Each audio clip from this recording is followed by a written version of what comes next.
যে কোনো কেক তৈরির জন্য আগে আমাদেরকে পরিমাপটা ঠিক রাখতে হবে। রেসিপি অনুযায়ী পরিমাপ যদি ঠিক থাকে আর কিছু আইডিয়া যদি থাকে তাহলে আমাদের কেকের টেস্ট খারাপ হবে না কখনো।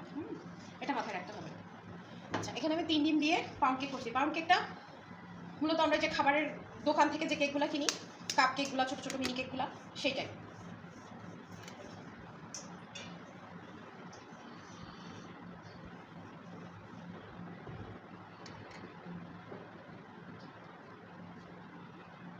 এবার আমরা ডিমের কুসুম সহ মিক্স করব, বিট করবো। এই জন্য একবারে নিচ্ছি ডিম।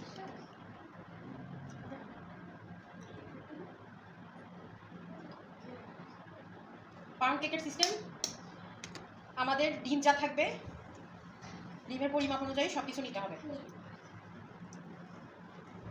অনেক সময় রেসিপি অ্যাপ্লাই করতে গেলে হয় কি ডিমটা ওয়েস্ট হয়ে যায়। সেক্ষেত্রে ডিম আগে মেপে নেবেন। ডিম মেপে নিয়ে কাজ করলে হয়তো বা একটু পরিমাপে বেশি হবে, কিন্তু এখানে আসছে কত 154।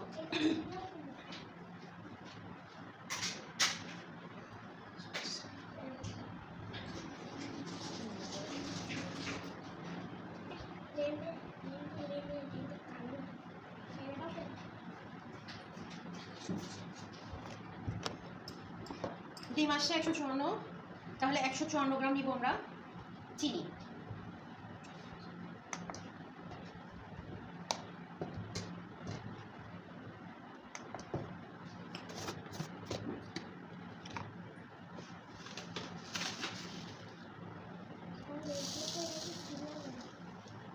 সব সেম যাবে, হ্যাঁ, চিনি তেল সব সেম যাবে।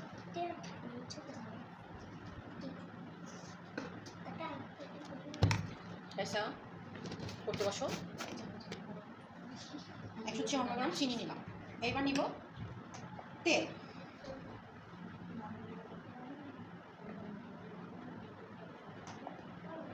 তেল অথবা বাটার, যে কোনো একটা কিছু। আমি চকলেট কেকটা আপনাদের বাটার দিয়ে দেখাবো। এটা ভ্যানিলা স্পঞ্জ কেক, যার জন্য আমি তেল দিয়ে দেখাচ্ছি। 154 গ্রাম তেল নিব।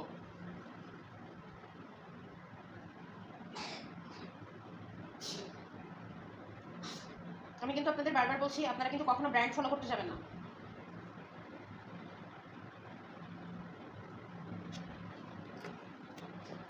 ব্র্যান্ড ফলো করতে গেলে কেকের কিন্তু উপকরণ বেশি হয়ে যাবে, ওই উপকরণের জিনিস দাম বেশি হয়ে যাবে, তখন আপনি কিন্তু কেকের দামে কুলাই পারবেন না। আচ্ছা, তেলও নিচ্ছি 154 গ্রাম। এরপর নিব ময়দা। ময়দার এখানে একটা বিষয় আছে, আপনাদের যে রেসিপি আছে ওখানে 125 গ্রাম 25 গ্রাম করে নেওয়া আছে। আর আমি যদি 125 গ্রাম নিতে যেতাম তাহলে কিন্তু আমার ডিম ওয়েস্ট হয়ে যেত। ঠিক আছে, এখন 125 গ্রামের এখানে আমার দেওয়া আছে 110 গ্রাম ময়দা আর 15 গ্রাম কর্নফ্লাওয়ার। সেক্ষেত্রে 154 গ্রাম যেহেতু আছে, সেক্ষেত্রে আমি একটু নিজের মতো হিসাব বুঝে নিয়ে কাজ করতেছি। আপনারাও সেভাবে ক্যালকুলেটর নিয়ে নিজের মতো হিসাব বুঝে কাজ করবেন।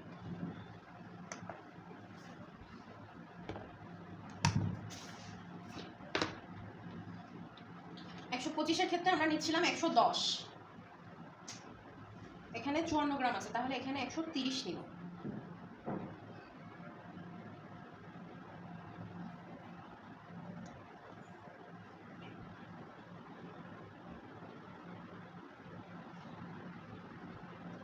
চৌত্রিশে নিই, তাহলে 20 গ্রাম কর্নফ্লাওয়ার যাবে।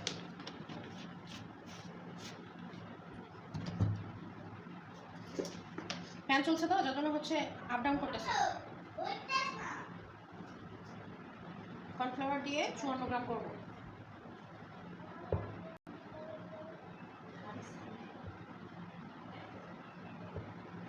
এই 54 গ্রাম। আচ্ছা, আমাদের ওখানে 125 গ্রামের ক্ষেত্রে আছে 1 চা চামচ বেকিং পাউডার, মানে 5 গ্রাম, তাহলে এখানে 2 গ্রাম বেশি নিয়ে নিই।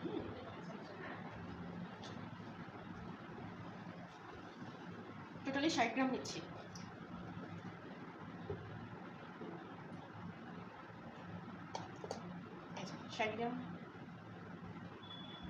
শুকনো উপকরণ মাপা শেষ। আর এখানে 2 চা চামচ মানে 10 গ্রাম পাউডার দুধ দিতে হবে। 60 আছে 70 করতে হবে আমাকে। 70। এখন একটু ফ্যানটা বন্ধ করেন, ততক্ষণে আমি একটু শুকনো উপকরণটা মিক্স করে নিই। ফ্যান ফ্যান হ্যাঁ উল্টাপাল্টা সিরিজ। আচ্ছা এখানে কি কি নিলাম? শুকনো উপকরণ নিছি, ময়দা নিছি, কর্নফ্লাওয়ার নিছি, বেকিং পাউডার নিছি, আর এক্সট্রা নিছি পাউডার দুধ। পাউন্ড কেকের ক্ষেত্রে পাউডার দুধটা দিলে একটু টেস্টটা ভালো আসে। হ্যাঁ এখানে 7টা উপকরণ, ওখানে গেছে আমাদের 6টা উপকরণ। ওখানে তেলটা ছিল না আর দুধ ছিল না।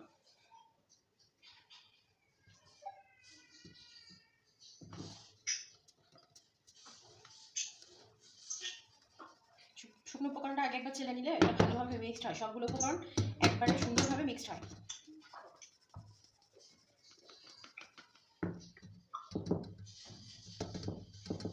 আপনাদের প্রশ্ন থাকলে আমি সবার প্রশ্নের উত্তর দিব শেষের দিকে। হ্যাঁ কাজের সময় যদি কথা বলেন তাহলে একটু এলোমেলো হয়ে যায়। একে তো অনেক জায়গায় নেটওয়ার্কের সমস্যা থাকে, অনেক জায়গায় কি আমি শহরের উপরে থাকি, আমার এই ঘরটাতেই নেটওয়ার্কের সমস্যা, ওই পাশে ঠিক থাকে। বাসায় ওয়াইফাই থাকা সত্ত্বেও আমাকে নেট ইউজ করতে হয়। আপু ওই বলুন।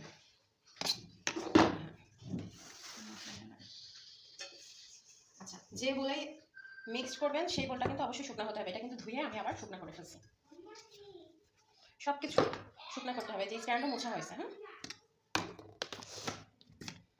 পানি থাকাতে কাজ করলে চিনি দিয়ে পানি ছেড়ে দিবে। হ্যাঁ আচ্ছা আমি বললাম না প্রথমে আমি স্পঞ্জ কেক সবসময়ের জন্য ডিমের সাদা অংশ দিয়ে কাজ করি। হ্যাঁ আর পাউন্ড কেকটা ডিমের সাদা অংশের কোনো বিষয় না, পাউন্ড কেক এমনি ফ্লপি হয়। হ্যাঁ ওটা বেশি ফ্লপি হয় না, তারপরে ওটা ওর নিজস্ব অনুযায়ী হয়ে যায়। এখন দেখেন যখন আমরা ডিমের সাদা অংশ আর কুসুম দিয়ে কাজ করব তখন দ্রুত ফোমি করার সিস্টেমটা শুরু করলাম।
ডিমের কুসুম দিলে দেখছেন ফোম হতে সময় লাগতেছে, কিন্তু আমরা এই যে এই বাবলসগুলো থাকবে না, পুরাটা ফোম করে নিব, তারপরে চিনি দিব। হ্যাঁ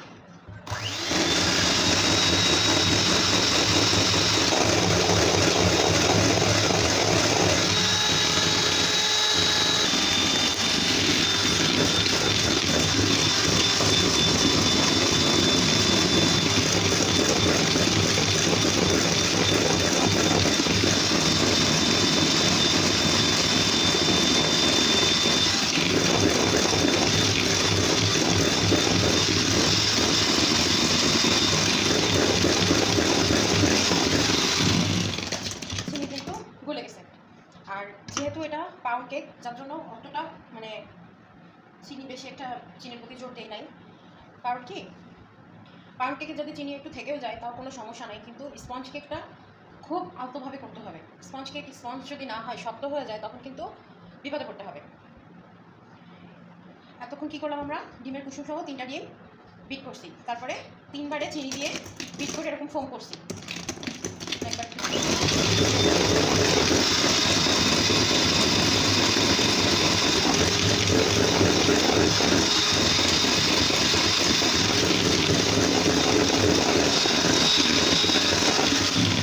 আপনারা আমার হাতের দিকে খেয়াল করছেন, আমি কিন্তু যখন বিট করতেছি সম্পূর্ণ কিন্তু একভাবে করতেছি। আপনারা যখন করবেন তখন কিন্তু ঠিক একভাবেই করবেন।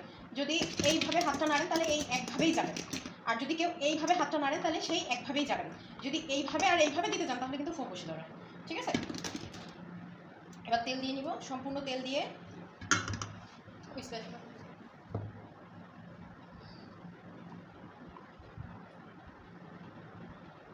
পাউন্ড কেকে কী করছি, পাউন্ড কেকে চিনি, তেল আর ময়দা, ডিম সব কিছুর পরিমাণ সেম নিছি আমরা। কত? 154 গ্রাম করে।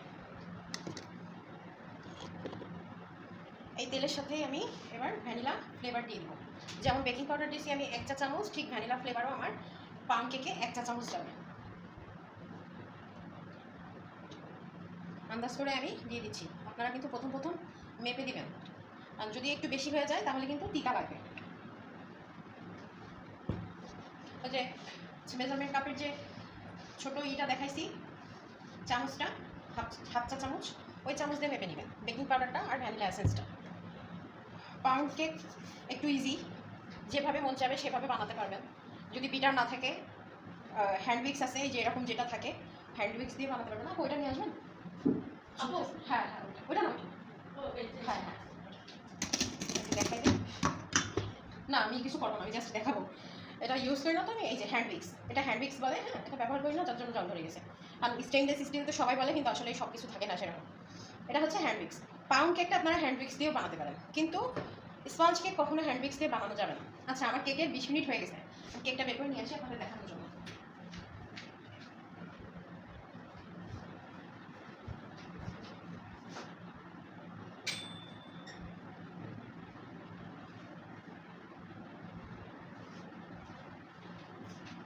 দেখি এটা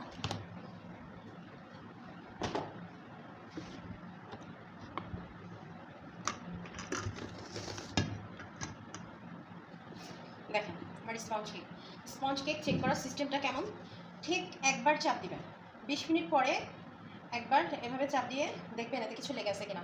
দেখেন কিন্তু কিছুই লেগে নেই এর মধ্যে। যদি লেগে থাকতো, এটা যদি আঠালো থাকতো তাহলে বুঝতাম যে এখনো ভিতরে হয় নাই। হ্যাঁ কিছু লেগে নেই এর মধ্যে,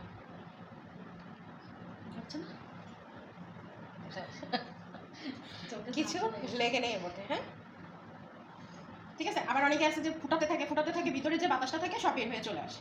দেখছেন আমি একবার পুরো নিচ পর্যন্ত ফুটাইছি বলে বাতাসটা অনেকটা বের হয়ে আসছে। প্রথমে যেটা ফোলা ছিল এখন কি সে ফোলাটা আছে? নাই। তো এবার হাত দিয়ে চেক করে দেখেন, বাবা গরম যে প্রচুর, খুব স্পঞ্জ হয়েছে। কেক যদি এভাবে স্পঞ্জ না হয় তাহলে স্পঞ্জ কেক কখনো ভালো হবে না। হ্যাঁ এটাকে আমি এখন ঠান্ডা হওয়ার জন্য রেখে দিব সাইডে। এটা কালকে ডেকোরেশন করবো। হ্যাঁ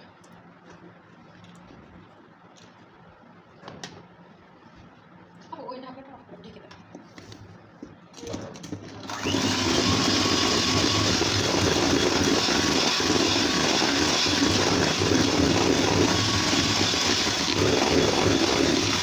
তেল দিলাম আর দিলাম কি বলে রে, ভ্যানিলা এসেন্স। এরপর শুকনো উপকরণ মিক্স করবো।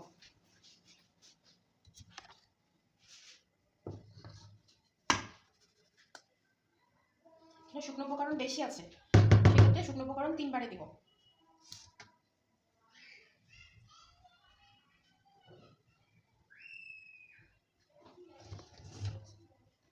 আচ্ছা এই কেকটা আপনারা বিটারের সাহায্যে বিট করতে পারেন বা এভাবে হাত দিয়ে করতে পারেন। আগে একটু মিক্স করে নেবেন, তারপরে হালকা স্পিডে বিটার দিয়ে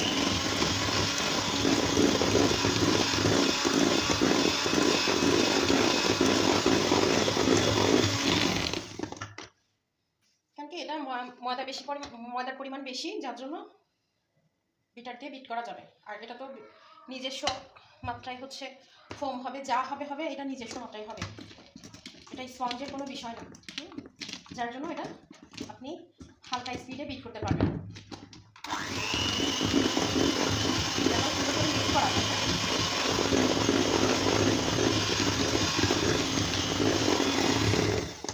আমি কিন্তু এক স্পিডে দিয়ে বিট করতেছি।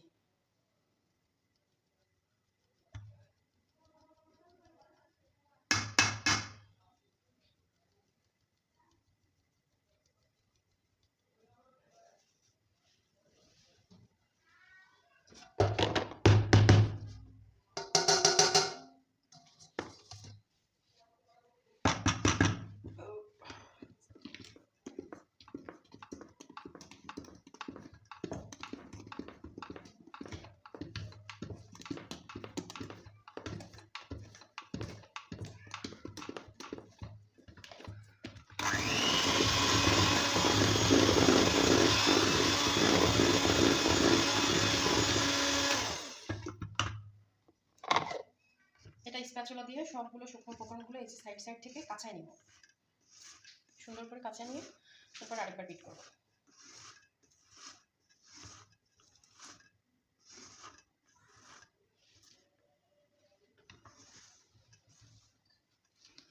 এটা একটু ভারী হয়, যার জন্য এটা কিন্তু বিটার দিয়ে বিট করাটা বেস্ট।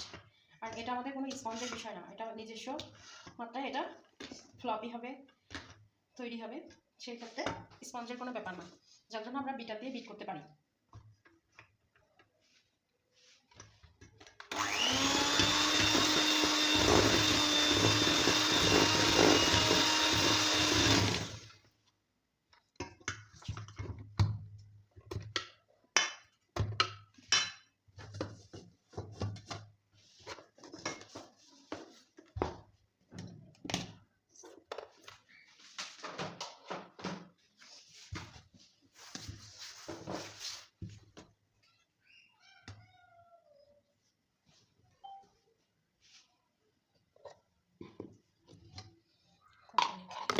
মেসেজ দিতে থাকে সারাদিন, কোম্পানি মেসেজ আর মেসেজ।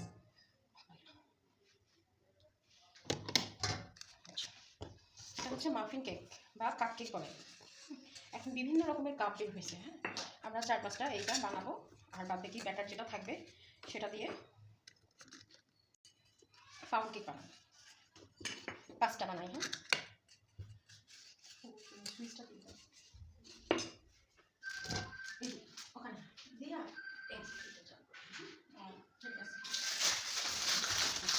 এটাকে বলে লীলা। কয়বার দিয়েছি, একবার দিয়েছি না, অনেকগুলো থাকে। আমরা এখানে বসাবো, ঠিক বলে লাইনার বা লিনার।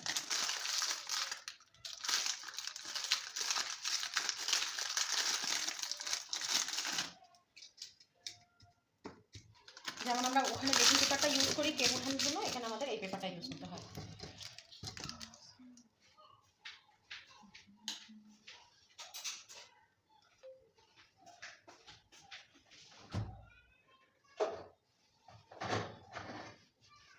এটা যেহেতু পাউন্ড কেক, সেক্ষেত্রে আমরা টুটি ফুটি আর বাদাম দিয়ে ডেকোরেশন করব। কিছুটা টুটি ফুটি দিব আর কিছুটা বাদাম দিব। আর টুটি ফুটিটা সবচেয়ে বেস্ট হয় যদি কেকের ভিতরে দিয়ে বিট করা হয়। আচ্ছা, এখানে অল্পটা দিব, আর সবাই টুটি ফুটি পছন্দ করে না। আমি যতটুকু মানে এই মাফিন কেকগুলো বানাবো ঠিক ততটুকুই আলাদা রাখবো। ওটা বাদাম দিয়ে করব। মাফিন কেকের জন্য আমার অত দরকার পড়বে না।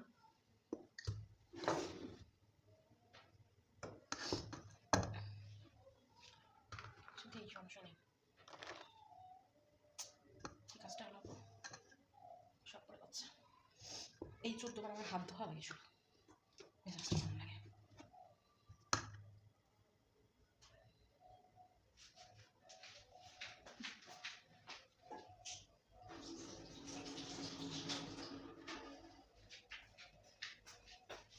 বেকিংয়ের দোকানে দেখবেন পাওয়া যায়, কি বলে কাজু বাদাম আছে না, কাজু বাদাম স্লাইস করা পাওয়া যায়, ওটা আলাদা পাওয়া যায়। আচ্ছা, এখানে আমরা 1 চামচ করে এটা দিয়ে ফিল করব। বেশি দিলে কিন্তু আবার অনেক বেশি ওভার হয়ে যায়। হ্যাঁ, দেখা যাচ্ছে তো?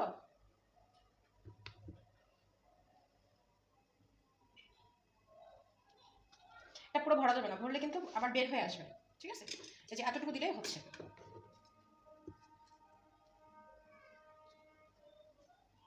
এটা আপনারা বাসায় তৈরি করে 10 টাকা করে পিস বিক্রি করতে পারবেন। বাচ্চার স্কুলে হোক বা যে কোনো আশেপাশের দোকান থাকবে তাদের সাথে কথা বলে হোক বিক্রি করতে পারবেন। ফার্স্ট টাইম এভাবেই কিন্তু আমাদের বিজনেস শুরু করতে হবে। আর আপনারা এখন যারা যারা গ্রুপে আছেন তারা সবাই কিন্তু নিজেদের একটা পেজ খুলবেন। ফেসবুক যাদের আছে সেই ফেসবুকেই একটা পেজ ওপেন করবেন। একটা ফেসবুক পেজে ফেসবুক আইডি দিয়ে মনে হয় 2-3টা পেজ ক্রিয়েট করা যায়, কিন্তু 2-3টা পেজ ক্রিয়েট করলে হয় কি ওখানে কিন্তু অনেক রকম সমস্যা হয়। সেক্ষেত্রে এখন আপনাদের কেকের বিজনেস আপনার একটা আইডি ক্রিয়েট করলেই হচ্ছে, একটা আইডি থেকে একটা পেজ ক্রিয়েট করলেই হচ্ছে। সেখানে যে কাজগুলো প্র্যাকটিস করবেন ওইগুলোই একটু একটু করে ভিডিও করবেন। যখন মনে করেন কেক তৈরি হবে, কেকের সুন্দর সুন্দর ছবি তুলবেন বিভিন্ন অ্যাঙ্গেল থেকে, তুলে ওইগুলো গ্রুপে পোস্ট করবেন। আর যারা আইডি না পেজ তৈরি করবেন সবাই কিন্তু গ্রুপে লিঙ্ক দিয়ে দেবেন। আমরা এখানে যারা কাজ করছি একে অপরের সহকর্মী হয়ে কাজ করতে হবে। হ্যাঁ,